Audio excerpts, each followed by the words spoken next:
एक पत्नी ने पहले घर का सीसीटीवी बंद किया, फिर मायके वालों को बुलाया और कुछ ही देर बाद 31 साल के सॉफ्टवेयर इंजीनियर विनय गुप्ता की मौत हो गई।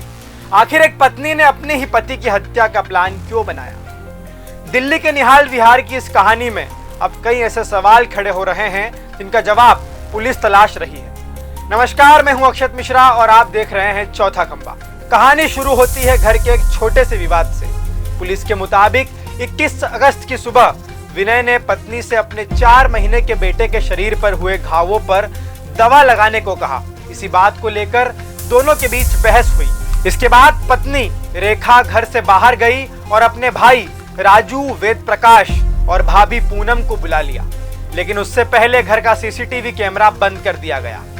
यही बात अब इस पूरे मामले में सबसे बड़ा सवाल बन गई है। घर में पहुंचे रिश्तेदारों ने विनय से बात करने की बात कही, लेकिन परिवार का आरोप है कि बात करने के बजाय उसके साथ मारपीट शुरू कर दी गई। विनय के पिता के मुताबिक वह आरोपियों के लिए पानी लेने अंदर गए थे। वापस लौटे तो उनका बेटा पिट रहा था। मां ने रोकने की कोशिश की, पिता ने रोकने की कोशिश की, लेकिन आरोप है कि मारपीट नहीं रुकी। मां का दावा है कि विनय को जमीन पर गिराया गया, बेड पर पटका गया और गर्दन पकड़कर पेट में लात घूंसे मारे गए।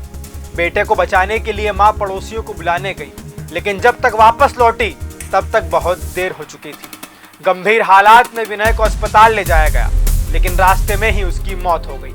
अब पुलिस ने पत्नी रेखा समेत 4 लोगों को गिरफ्तार कर लिया है, लेकिन इस मामले में असली तस्वीर क्या है? सीसीटीवी आखिर क्यों बंद किया गया?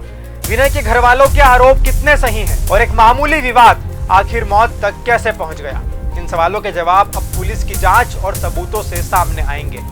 एक तरफ 4 महीने के मासूम जुड़वा बच्चे हैं, दूसरी तरफ उनका पिता अब इस दुनिया में नहीं है। रिश्तों में विवाद हो सकता है, मतभेद हो सकते हैं, लेकिन जब विवाद बातचीत से निकलकर हिंसा तक पहुंच जाए तो उसका अंजाम कितना खतरनाक हो सकता है।